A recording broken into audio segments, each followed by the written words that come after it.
નમસ્કાર વિદ્યાર્થી મિત્રો, ધોરણ 10 ની અંદર આપણે ચેપ્ટર નંબર 7 શરૂ કરવા જઈ રહ્યા છીએ, જેનું નામ છે નિયંત્રણ અને સંકલન. તો નિયંત્રણ અને સંકલન શું છે? આપણે આગળના ચેપ્ટરમાં જોયું કે જૈવિક ક્રિયાઓ છે.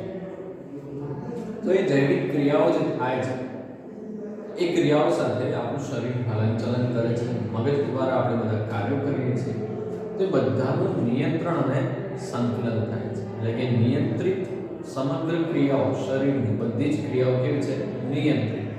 વૃદ્ધિથી ગણી, પાચનની ક્રિયા ગણીએ કે કોઈ પણ ક્રિયા, ચયાપચયની ક્રિયા છે, બધી જ જૈવિક ક્રિયાઓ કેવી છે? નિયંત્રિત છે. અને નિયંત્રિત ક્રિયાઓના કારણે શું થાય છે કે એકબીજાના સંકલનથી એકથી એક ક્રિયાઓ જોડાઈ અને સમગ્ર શરીરની અંદર બધી જ પ્રક્રિયાઓ ચાલે કરે છે. તો આપણે એના વિશે શીખીશું કે શરીરની અંદર નિયંત્રણ અને સંકલન શરીર કઈ રીતે કરે છે એના વિશે જોઈશું. એની અંદર આપણે ભણવાનું આવશે ચેતાતંત્ર વિશે, કે ચેતાતંત્ર કઈ રીતે કામ કરે છે, ચેતાતંત્રની અંદર શું શું આવશે, કયા કયા ભાગ આપણે એમાં ભણીશું. ત્યારબાદ અંતઃસ્ત્રાવી તંત્ર પણ છે. તો આપણે આજે શરૂ કરીશું અંતઃસ્ત્રાવી તંત્રથી, એટલે કે અંતઃસ્ત્રાવી ગ્રંથિઓ દ્વારા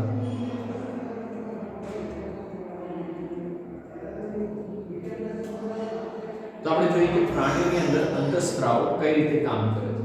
તો પહેલા તો સમજીએ કે અંતઃસ્ત્રાવ છે શું. તો કે અંતઃસ્ત્રાવ એક રસાયણ છે કે જે ગ્રંથિઓમાંથી સ્ત્રવે છે, અને એ ગ્રંથિઓમાંથી સ્ત્રવી અને બીજી જગ્યાએ એની અસર બતાવે છે. એટલે કે અંતઃસ્ત્રાવ બીજી ક્રિયાઓને ઉત્તેજના આપે છે. કોઈ પણ ક્રિયા હોય એને શું કરે? શરૂ કરવી, બંધ કરવી, એ બધું કામ કોણ આપે છે? તો કે અંતઃસ્ત્રાવ દ્વારા થાય છે.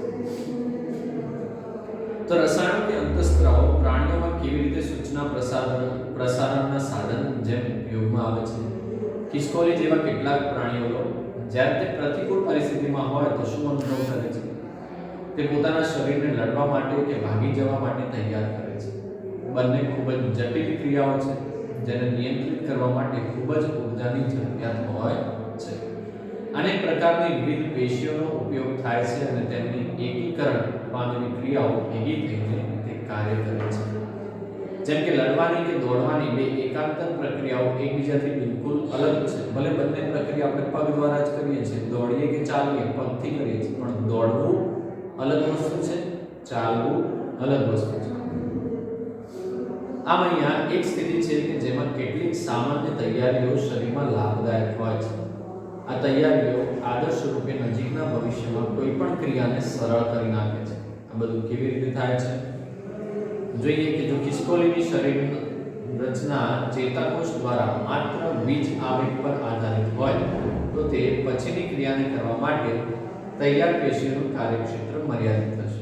એટલે કે પ્રાણીની વાત કરીએ, ખિસકોલીની વાત કરી છે, આપણે જો જાણીએ છીએ કે ચેતાતંત્ર દ્વારા, ચેતાકોષો દ્વારા, ચેતાપેશી દ્વારા શું થાય છે? તો કે બીજ આવેગો મગજ સુધી અને મગજથી અંગ સુધી પહોંચે છે.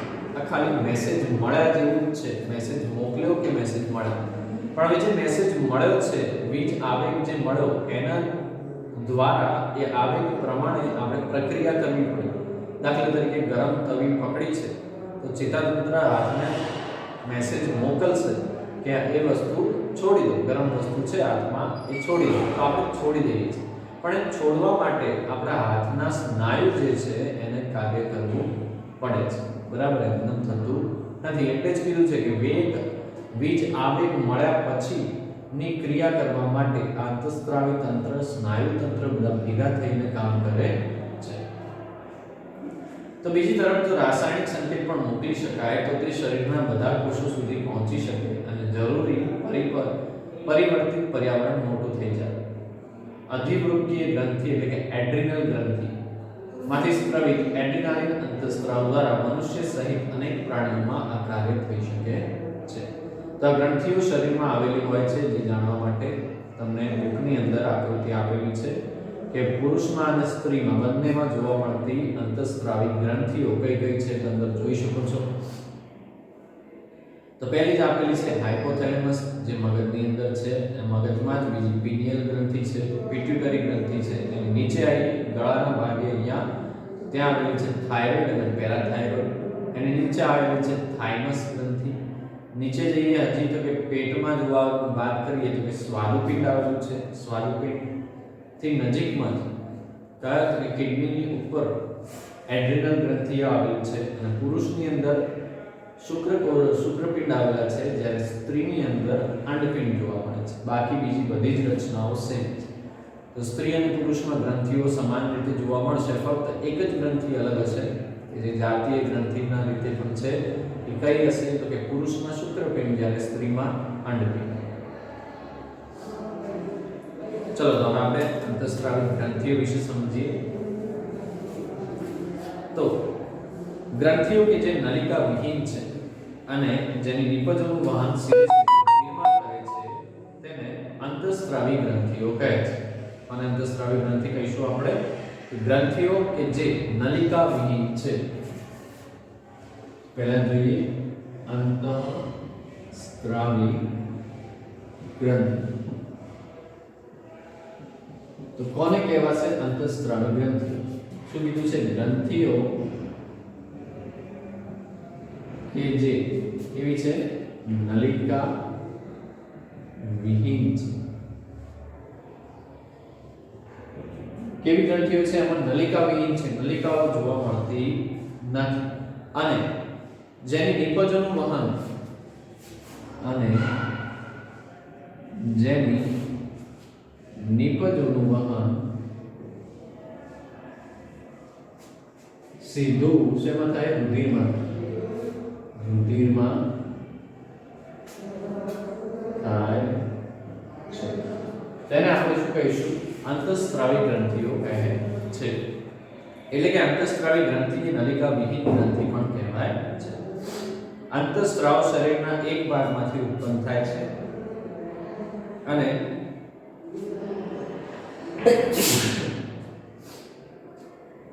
શરીરના એક ભાગમાંથી ઉત્પન્ન થાય છે અને બીજા ભાગ પર કાર્ય કરે છે. અંતઃસ્ત્રાવનું લક્ષણ છે. શું લક્ષણ છે? કે અંતઃસ્ત્રાવ એક ભાગમાંથી ઉત્પન્ન થાય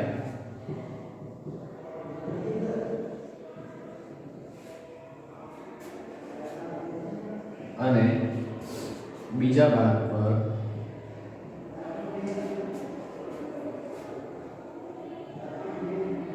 કાર્ય કરે. એટલે કે શું કહી શકાય, શું સમજી શકીએ છીએ આમાં કે અંતઃસ્ત્રાવો જે જગ્યાએથી ઉત્પન્ન થયા છે એ અંતઃસ્ત્રાવની અસર એ ભાગ ઉપર ના બીજા ભાગ પર જોવા મળશે. ચોક્કસ ભાગ ઉપર એની અસર જોવા મળે. આથી અંતઃસ્ત્રાવ એ રાસાયણિક સંદેશાવાહકનો પ્રકાર છે. તો મનુષ્યમાં અંતઃસ્ત્રાવી ગ્રંથિઓ જોઈએ તો કઈ કઈ છે કે અંતઃસ્ત્રાવી તંત્ર વિવિધ અંતઃસ્ત્રાવી ગ્રંથિઓ ધરાવે છે જે શરીરના વિવિધ ભાગોમાં ગોઠવાયેલ છે. શરીરની મહત્વની અંતઃસ્ત્રાવી ગ્રંથિઓમાં હાઇપોથેલેમસ, પિટ્યુટરી, થાઇરોઇડ, પેરાથાઇરોઇડ, સ્વાદુપિંડ, એડ્રિનલ, શુક્રપિંડ અને સ્ત્રીની અંદર અંડપિંડ. તો હાઇપોથેલેમસ એ મગજ એ અગ્ર મગજનો ભાગ છે જે થેલેમસની નીચે અને પિટ્યુટરી ગ્રંથિની ઉપર આવેલો છે. આની વાત કરી છે અહીંયા હાઇપોથેલેમસ.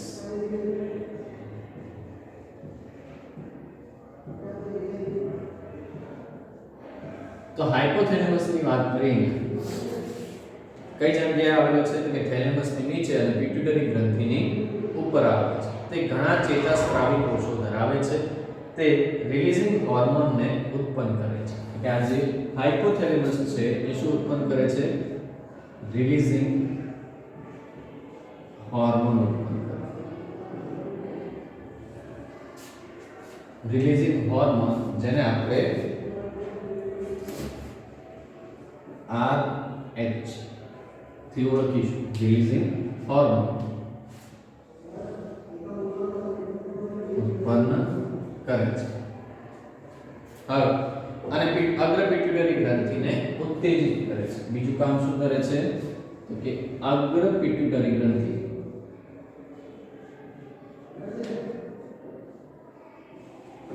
ઉત્તેજિત કરે.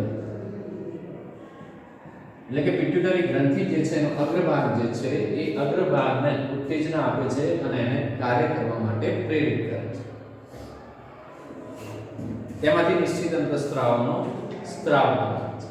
રિલીઝિંગ હોર્મોન અને તેમની અગ્રપિટ્યુટરી ગ્રંથિ પરની અસરો નીચે મુજબ છે. એટલે કે જો હાઇપોથેલેમસ માંથી જે RH ઉત્પન્ન થયો એની અસર કોના ઉપર થશે? અગ્રપિટ્યુટરી ગ્રંથિ પર આની અસર જોવા મળશે.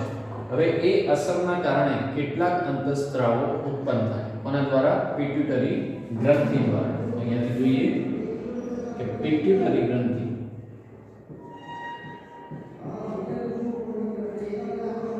અંતઃસ્ત્રાવ કોના દ્વારા થયા? તો કે RH ના કારણે અંતઃસ્ત્રાવ વિશે વાત કરીએ. ચલો એમાંથી જોઈએ પહેલો TSH. TSH releasing hormone. પહેલો છે TSH રિલીઝિંગ હોર્મોન જે છે એ હોર્મોન પિટ્યુટરી ગ્રંથિમાંથી થાઇરોઇડ સ્ટિમ્યુલેટિંગ અંતઃસ્ત્રાવ મુક્ત કરે છે. TSH releasing hormone. તો આ હોર્મોનનું કાર્ય શું છે? તો શું કરશે? એ પિટ્યુટરીમાંથી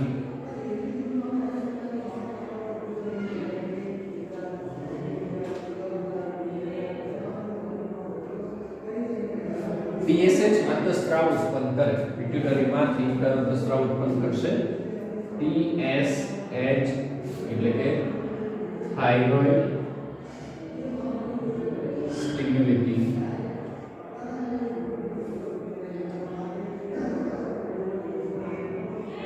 હોર્મોન ઉત્પન્ન કરે.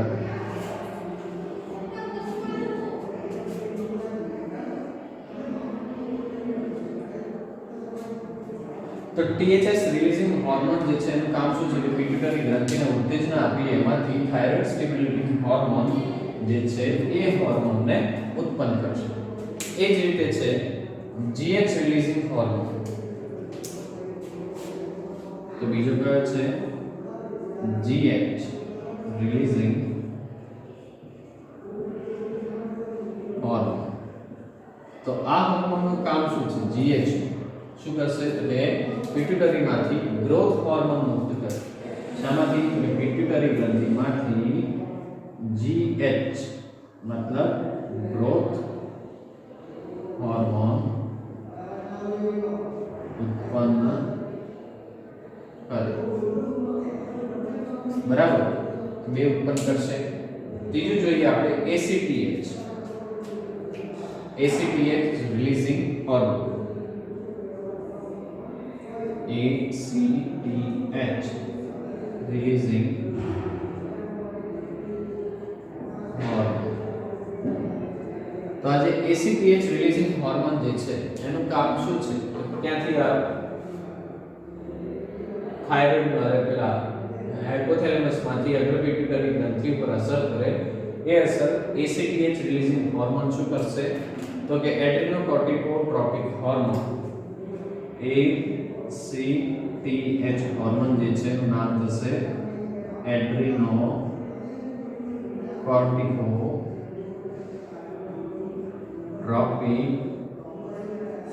હોર્મોન ઉત્પન્ન કરે. ક્યાંથી? તો કે અગ્રપિટ્યુટરીમાંથી આ બધા અંતઃસ્ત્રાવને ઉત્પન્ન કરશે. બરાબર છે. ત્યારબાદ જોઈએ આપણે ગેનોડોટ્રોપિક રિલીઝિંગ હોર્મોન. કયો છે? ચોથો જોઈએ ગેનોડોટ્રોપિક રિલીઝિંગ હોર્મોન. આનું કામ શું છે? ગેનોડોટ્રોપિક રિલીઝિંગ હોર્મોન જે છે એ હોર્મોન પિટ્યુટરી ગ્રંથિમાંના ફોલિકલ સ્ટિમ્યુલેટિંગ હોર્મોન અને લ્યુટિનાઇઝિંગ હોર્મોનને મુક્ત કરે છે. શું કરશે? કે ગેનોડોટ્રોપિક રિલીઝિંગ હોર્મોન જે છે એમાંથી ફોલિકલ FSH, ચલો કયા બે મુક્ત કરશે? કે FSH અને LH. આનું નામ થશે ફોલિકલ સ્ટિમ્યુલેટિંગ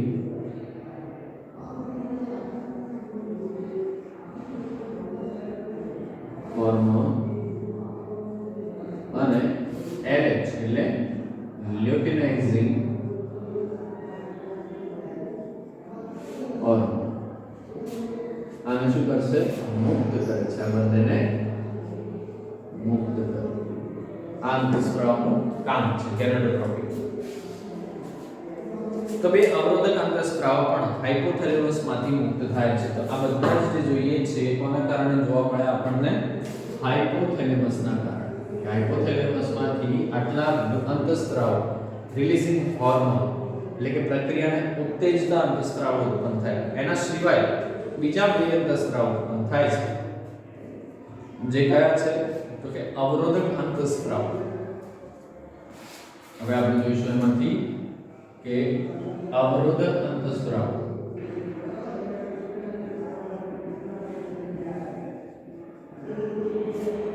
તો અવરોધક અંતઃસ્ત્રાવો જે છે ક્યાંથી હાઇપોથેલેમસ માંથી ઉત્પન્ન થતા અવરોધક અંતઃસ્ત્રાવો કયા કયા છે તો એક છે ગ્રોથ અંતઃસ્ત્રાવ અવરોધક કયા છે પહેલો જોઈએ તો ग्रोथ अंतःस्त्राव अवरोधक ग्रोथ अंतःस्त्राव अवरोधक अंतःस्त्राव ए શું કરશે તો ગ્રોથ અંતઃસ્ત્રાવ ને અવરોધે છે તો કે જે GH અહીંયા જે ઉત્પન્ન કરે એને શું કરશે આ જે ગ્રોથ અંતઃસ્ત્રાવ અવરોધક છે એ શું કરશે પોતે એ GH એટલે કે ગ્રોથ અંતઃસ્ત્રાવને અવરોધે ત્યાંથી શું કરશે GH ને અવરોધે છે બીજો છે પ્રોલેક્ટિન તો પ્રોલેક્ટિન અવરોધકારક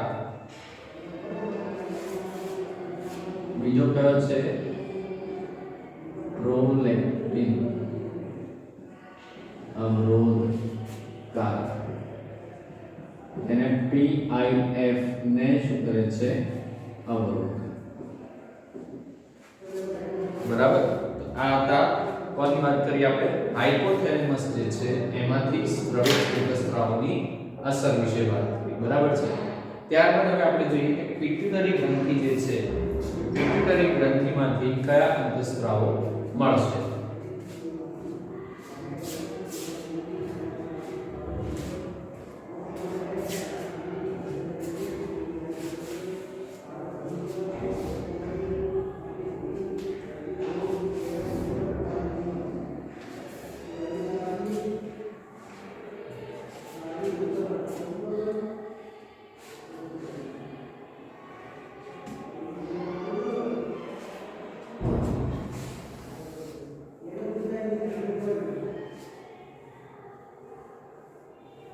તો હાઇપોથેલેમસ ના અંતઃસ્ત્રાવો ભણ્યા બાદ હવે આપણે જોઈશું પિટ્યુટરી ગ્રંથિ વિશે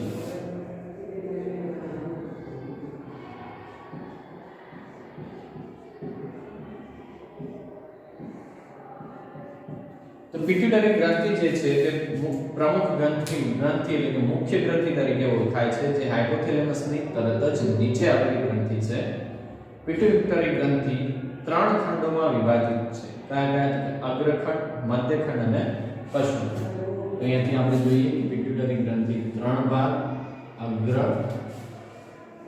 મધ્ય અને પશ્ચખંડ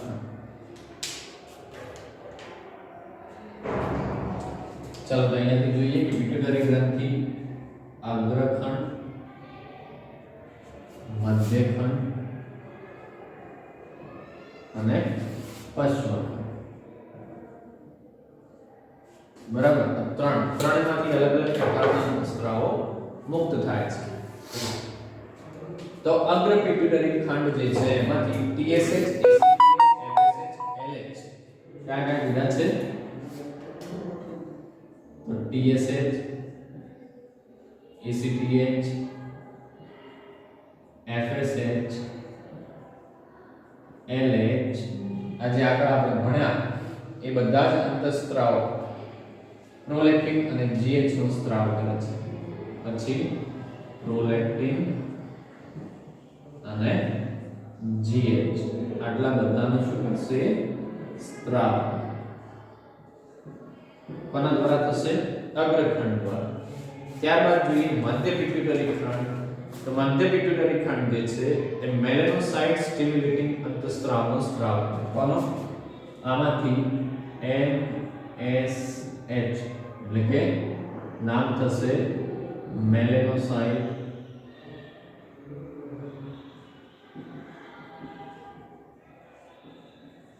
stimulating hormone શું કરશે? આનો સ્ત્રાવ કરે છે. કઈ જગ્યાએથી? મધ્યખંડમાંથી. ત્યારબાદ જોઈએ પશ્ચ પિટ્યુટરી ખંડ. તો કે એની અંદર વાસોપ્રેસિન અને ઓક્સિટોસિન આ બે કયા કયા અહીંયાથી થોડા અલગથી લખું છું. એક વાસોપ્રેસિન. તો વાસોપ્રેસિન અંતઃસ્ત્રાવ જે છે એ અંતઃસ્ત્રાવ શું કામ કરે છે એના વિશે. તો વાસોપ્રેસિન અથવા તો એને એન્ટી ડાયુરેટિક અંતઃસ્ત્રાવ પણ કહે છે. એનું બીજું નામ શું છે? વાસોપ્રેસિન અથવા તો એને કહીએ છીએ આપણે ADH. ચલો અહીંયા બીજું નામ શું છે? ADH. આખું નામ શું થશે? એન્ટી ડાયુરેટિક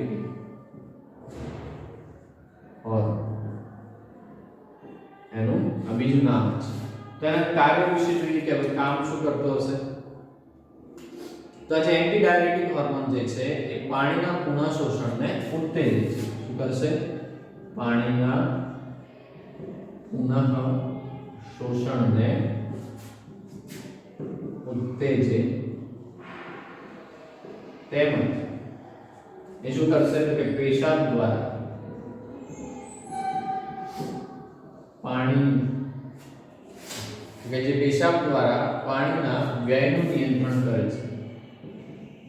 વ્યયનું નિયંત્રણ કરે એટલે કે વધારાનું પાણી પેશાબ દ્વારા વહી ના જાય, નીકળી ના જાય અને આપણા શરીરને પાણીની અછત ના થાય એટલા માટે આ એન્ટી ડાયુરેટિક હોર્મોન કામ કરે છે કે જે પાણીના પુનઃશોષણને શું કરે છે?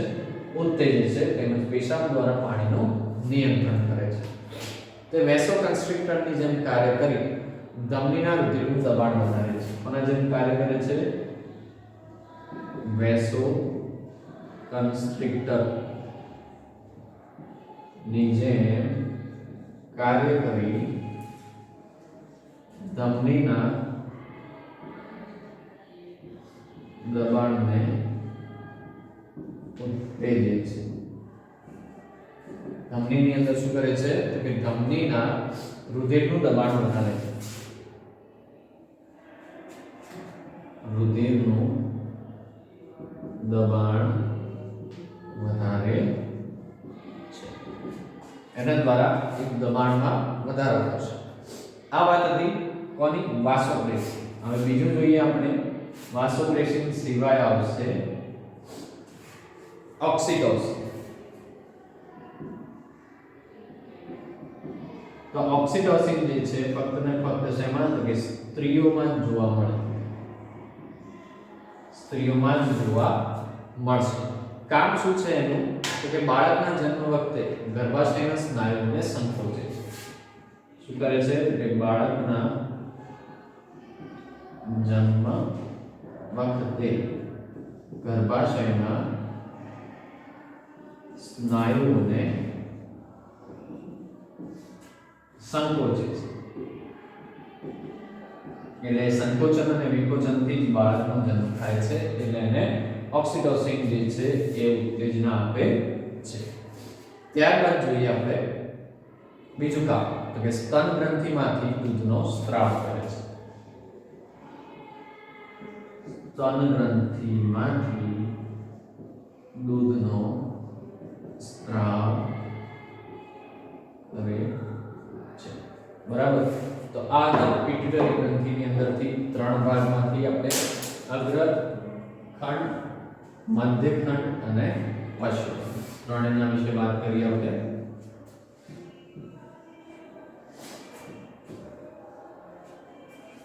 ઓકે, તો આ ત્રણ પછી આપણે આગળ જોઈશું. હવે પિટ્યુટરી ગ્રંથિ બાદ અલગ અલગ બીજી ગ્રંથિઓ જોઈશું આપણે.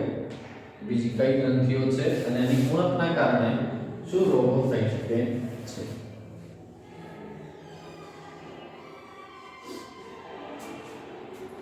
ચલો તો એના પછી જોઈએ આપણે કે બાળપણથી જ જો GH ના સ્ત્રાવના કારણે વામનતા પ્રેરાય છે. શું કીધું છે કે GH ગ્રોથ હોર્મોન, અહીંયા GH ની વાત કરીએ કે GH જો કેવું હશે કે ઓછો સ્ત્રાવ થાય તો શું થશે, બાળકમાં વામનતા આવે છે, એટલે કે બાળકની હાઈટ વધારે થતી નથી, એકદમ ઠીંગણા રહી જાય છે. ત્યારબાદ વિરાટકાયતા, તો કે જો બાળપણથી GH જે છે એ GH નો સ્ત્રાવ કેવો થાય, વધુ થાય તો શું થશે, વિરાટકાયતા.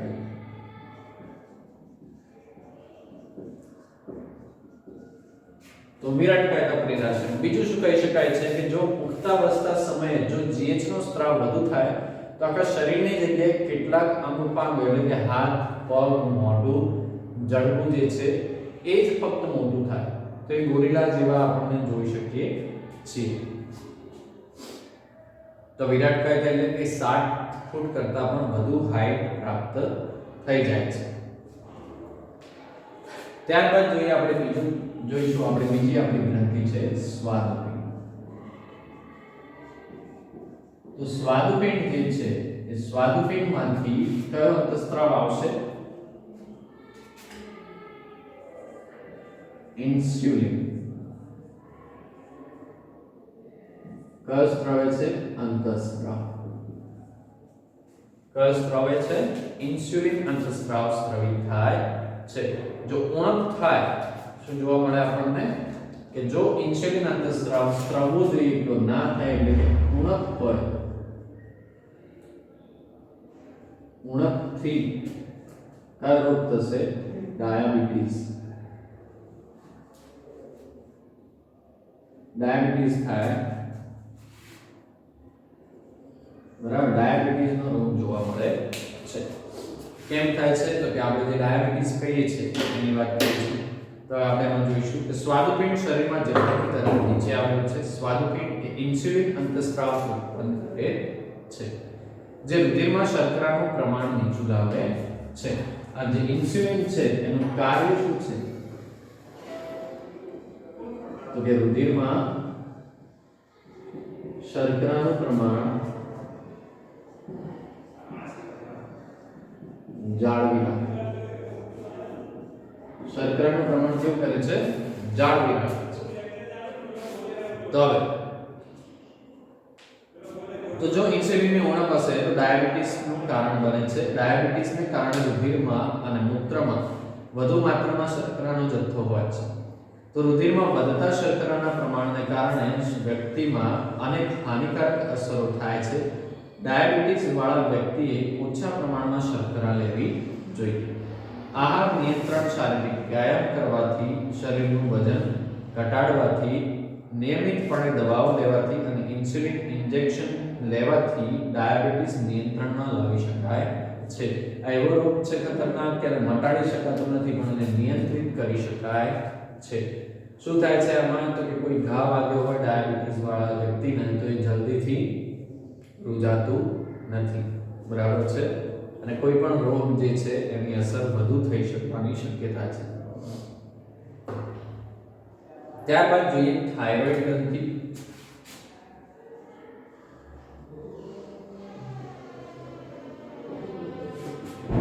તો થાઇરોઇડ ગ્રંથિ જે છે એની અંદરથી કયો અંતસ્ત્રાવ સ્ત્રાવિત થાય છે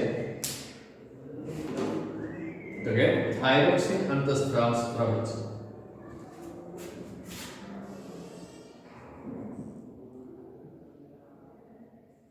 થાઇરોક્સિન, અને થાઇરોક્સિન અંતસ્ત્રાવ જે છે સ્ત્રાવિત થાય છે એ અંતસ્ત્રાવ કેવો છે તો કે આયોડિન યુક્ત છે. કેવો છે, આયોડિન યુક્ત છે. હવે આના પરથી સમજણ પડે કે જો શરીરમાં આયોડિનની ઉણપ થાય તો થાઇરોક્સિન અંતસ્ત્રાવ સ્ત્રાવિત થશે નહીં અને એની ઉણપ થશે તો એનાથી ગોઈટર થઈ શકે છે. તો એની ઉણપ જે છે ઉણપથી બે રોગ થઈ શકે છે. તો થાઇરોક્સિન અંતઃસ્ત્રાવ જે છે એનું કાર્ય છે કાર્બોદિત પ્રોટીન અને ચરબીના ચયાપચયની ક્રિયાનું દર જાળવવું. શું કરે છે કાર્ય? તો થાઇરોક્સિન અંતઃસ્ત્રાવ જે છે એ અંતઃસ્ત્રાવ શરીરમાંથી કાર્બોદિત પ્રોટીન ને ચરબી આ જે ત્રણ તત્વો છે પોષક તત્વો એ ચરબીના ચયાપચયની ક્રિયાના દરનું નિયમન કરે છે.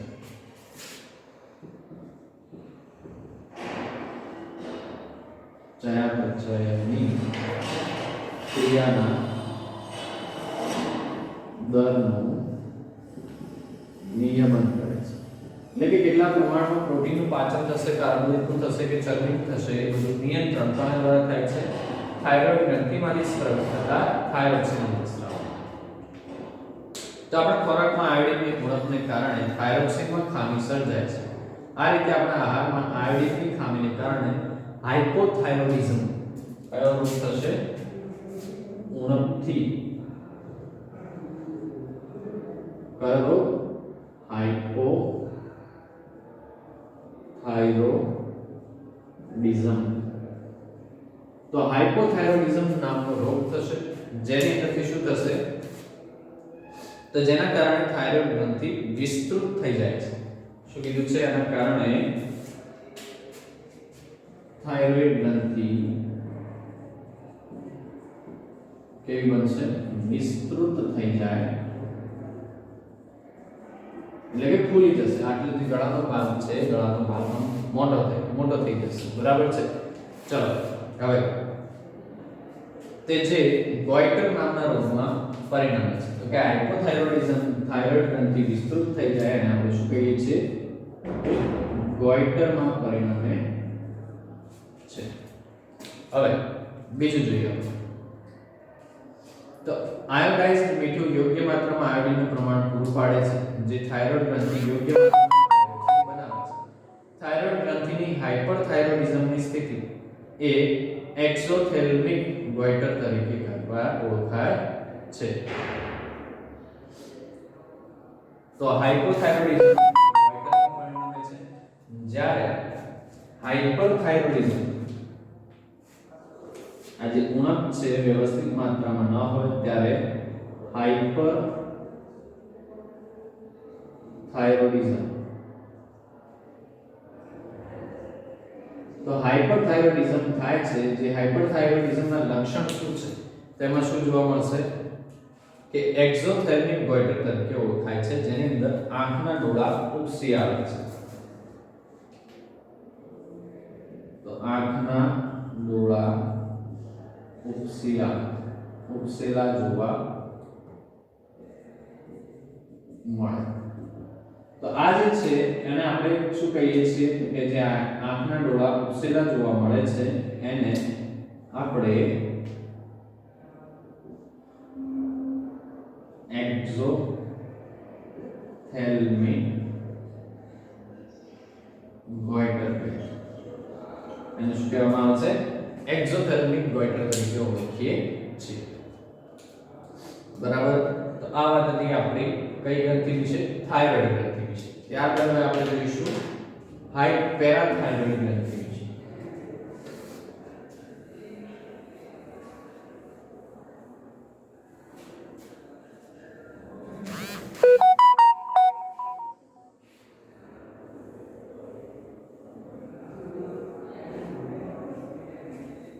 चलो ત્યારબાદનો પોઈન્ટ છે આપણો પેરાથાઇરોઇડ ગ્રંથિ.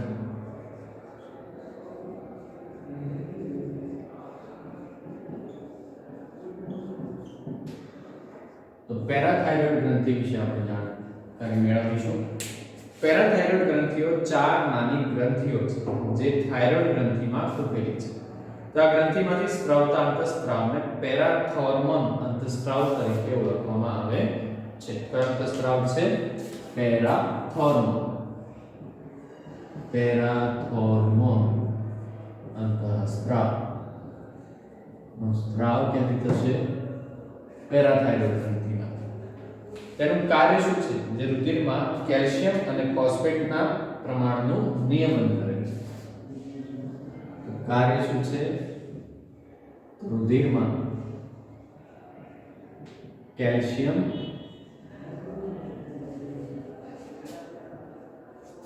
અને ફોસ્ફેટ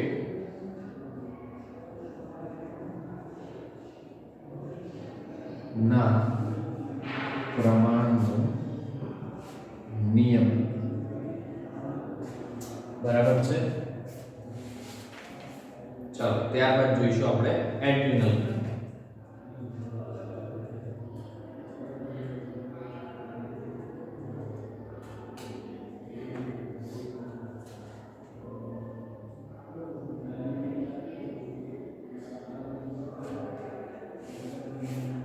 તો ત્યારબાદની ગ્રંથિ છે આપણી એડ્રિનલ ગ્રંથિ.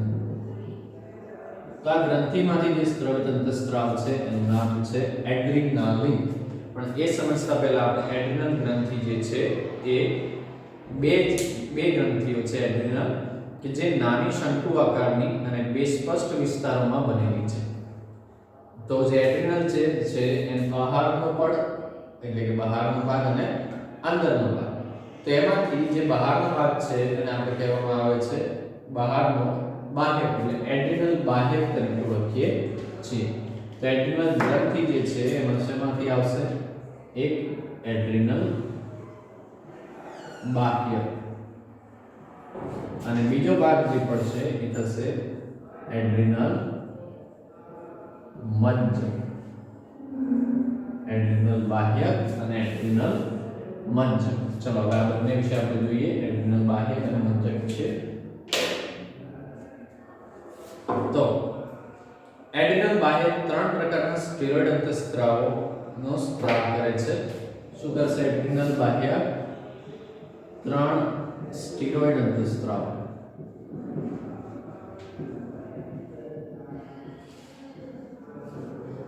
નો સ્ત્રાવ.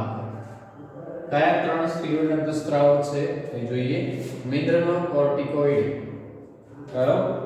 મિનરલોકોર્ટિકોઇડ.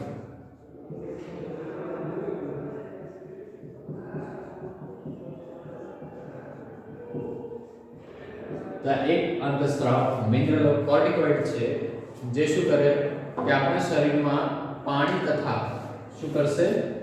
પાણી તથા સોડિયમ, ક્લોરીન અને પોટેશિયમ જેવા આયનોનું નિયમન કરે છે. તે પાણી તથા શરીરમાં સોડિયમ આયન, ક્લોરીન આયન અને પોટેશિયમ આયનનું નિયમન કરે. એટલે કે આ આયનો કેટલા પ્રમાણમાં શરીરમાં હોવા જોઈએ એનું નિયમન કરે છે. ગ્લુકોકોર્ટિકોઇડ બીજો છે ગ્લુકોકોર્ટિકોઇડ.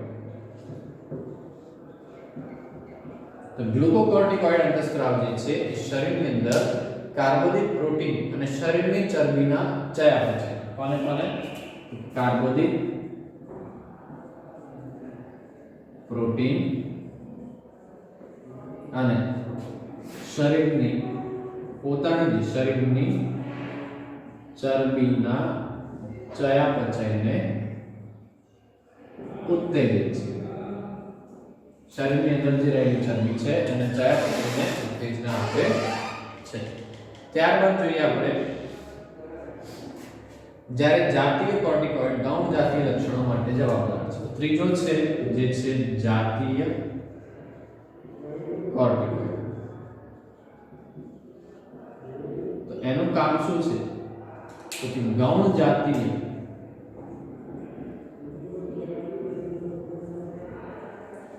લક્ષણો માટે જવાબદાર છે. કે ગૌણ જાતીય લક્ષણો જોવા મળે છે એ લક્ષણો માટે જવાબદાર છે. એડ્રિનલ મંજક એ એડ્રીનાલિન અને નોન એડ્રીનાલિનનો સ્ત્રાવ કરે છે. એડ્રિનલ મંજકમાંથી કયા? એડ્રીનાલિન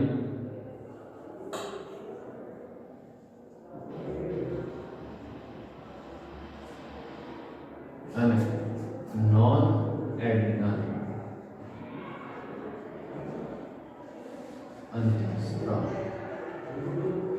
નો સ્ત્રાવ કરે છે.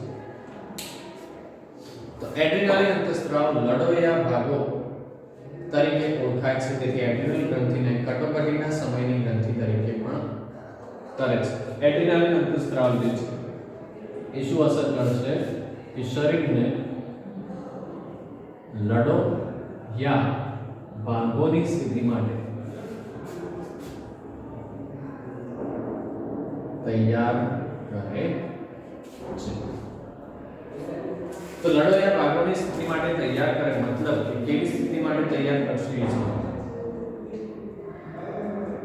એનાથી શું થશે તો એડ્રિનાલિન જે અંતઃસ્ત્રાવ છે ક્યારે ઉત્તેજિત થશે તો કે જ્યારે આપણે કંઈક ચાલી અથવા સાયકલ ચલાવીએ છીએ અચાનક જ વચ્ચે કૂતરું આવી જાય આપણે આગળથી જ નીકળે કૂતરું તો આપણે શું કરીએ અચાનક બ્રેક મારીશું. એ વખતે આપણા શરીરના ધબકારા શ્વાસોશ્વાસ બધું વધી જાય છે અને અલગ જ એનર્જી ઉત્પન્ન થાય છે શરીરમાં. એ કોના કારણે છે એડ્રિનાલિનના કારણે. તેમાં શું થશે એ જોઈએ.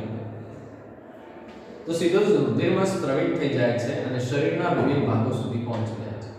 હૃદય સહિતના લક્ષ્ય અંગો કે જે વિશિષ્ટ પેશીઓ પર કાર્ય કરે છે પરિણામ સ્વરૂપે હૃદયના ધબકારા વધે છે જેથી આપણા સ્નાયુઓને વધારે ઓક્સિજનનો પુરવઠો મળી રહે છે. પાચન તંત્ર અને ત્વચામાં રુધિરની પ્રાપ્યતા ઓછી થઈ જાય છે કારણ કે આ અંગોની નાની ધમનીઓની આસપાસ સ્નાયુઓ કેવા થશે સંકોચાઈ જાય છે. આ રુધિરની દિશા આપણા કંકાલ સ્નાયુઓની તરફ કરી દે છે. ઉરોદર પટલ અને પાછળના સ્નાયુઓનું સંકોચન થવાથી શ્વસન દર પણ શું થશે વધી જાય છે. આ બધો પ્રતિચાર મળીને પ્રાણી દરેક શરીરને પરિસ્થિતિથી લડવા માટે તૈયાર કરે છે. તો આ પ્રાણી અંતઃસ્ત્રાવી ગ્રંથિઓનો ભાગ છે જે આપણા શરીરમાં નિયંત્રણ તેમજ સંકલનનો બીજો માર્ગ છે. બરાબર છે. તો આટલું તો આપણે કઈ ગ્રંથિ વિશે વાત કરી એડ્રિનલ ગ્રંથિ વિશે. ચલો ત્યારબાદની ગ્રંથિઓ આવે છે શુક્રપિંડ અને અંડપિંડ. તો ત્યારબાદ જોઈશું આપણે શુક્રપિંડ. તો જે શુક્રપિંડ ગ્રંથિ છે એ ગ્રંથિમાંથી સ્ત્રવિત અંતઃસ્ત્રાવ જેનું નામ છે નર જાતીય અંતઃસ્ત્રાવ ટેસ્ટોસ્ટેરોન.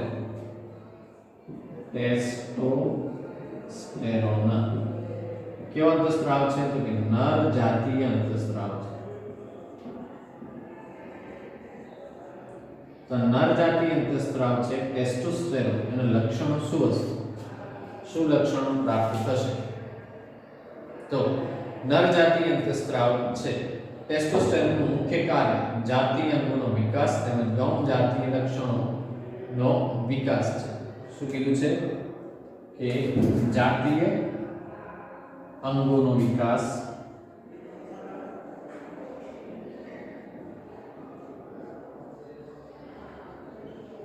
તેમજ ગૌણ જાતીય લક્ષણોનો વિકાસ. આ ક્રિયા કરવા માટે પણ છે નર જાતીય અંતઃસ્ત્રાવ આવેલો છે ટેસ્ટોસ્ટેરોન. શુક્રપિંડ જે છે શુક્રકોષોનું પણ નિર્માણ કરે છે. શું કરશે એ શુક્રકોષોનું નિર્માણ. ચાલો ક્લિયર અહીંયા સુધી. ત્યારબાદ હવે આની અંદરથી જોઈએ કે ટેસ્ટોસ્ટેરોન અહીંયા કીધું છે કે જાતીય અંગોનો વિકાસ અને ગૌણ જાતીય લક્ષણોનો વિકાસ. કે ગૌણ જાતીય લક્ષણોનો વિકાસ મતલબ કે ગૌણ જાતીય લક્ષણ જેવા કે પુરુષ છે તો પુરુષની અંદર કેવા લક્ષણો જોવા મળશે આપણને કે એક તો અવાજ ઘેરો હોય, દાઢી મૂછ ઉગતા હોય, એ બધા જે લક્ષણો છે અવાજ ઘેરો, સ્નાયુબદ્ધ શરીર, એ બધા જે લક્ષણ છે એ લક્ષણનો વિકાસ કોના દ્વારા થાય છે ટેસ્ટોસ્ટેરોન દ્વારા. ત્યારબાદ જોઈએ છેલ્લી ગ્રંથિ અંડપિંડ. અંડપિંડ જે છે અંડપિંડ કેવો છે તો માદા જાતીય અંતઃસ્ત્રાવ છે. એમાંથી બે અંતઃસ્ત્રાવ ઇસ્ટ્રોજન અને પ્રોજેસ્ટેરોન. કયા બે અંતઃસ્ત્રાવનું નિર્માણ થશે ઇસ્ટ્રોજન અને પ્રોજેસ્ટેરોન.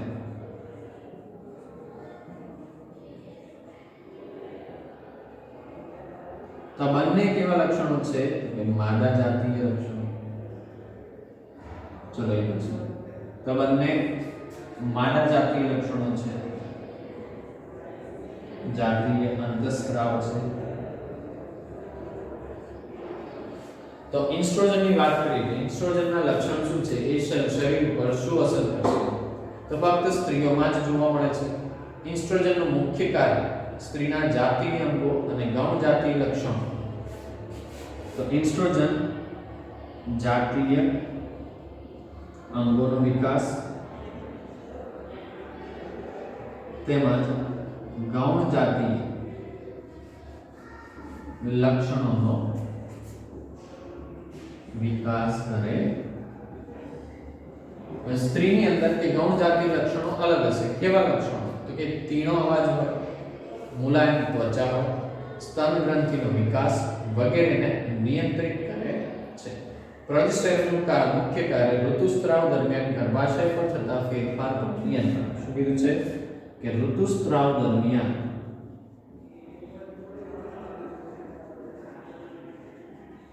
ગર્ભાશય પર થતા ફેરફારો પર નિયંત્રણ. એના સિવાય શું કામ કરે છે કે તે અંડપિંડમાંથી અંડકોષોનું પણ નિર્માણ થાય છે. બીજું શું થશે કે અંડકોષોનું નિર્માણ.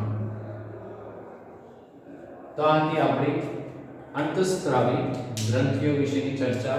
આટલા અંતઃસ્ત્રાવી ગ્રંથિઓ અને એમાંથી આટલા અંતઃસ્ત્રાવનો સ્ત્રાવ થાય છે. બરાબર છે. અહીંયા આપણું અંતઃસ્ત્રાવી ગ્રંથિ વાળો પોઈન્ટ પૂરો થાય છે. નેક્સ્ટ લેક્ચરની અંદર આપણે ચેતાતંત્ર વિશે ભણીશું. આજના લેક્ચર માટે આટલું જ. ધન્યવાદ.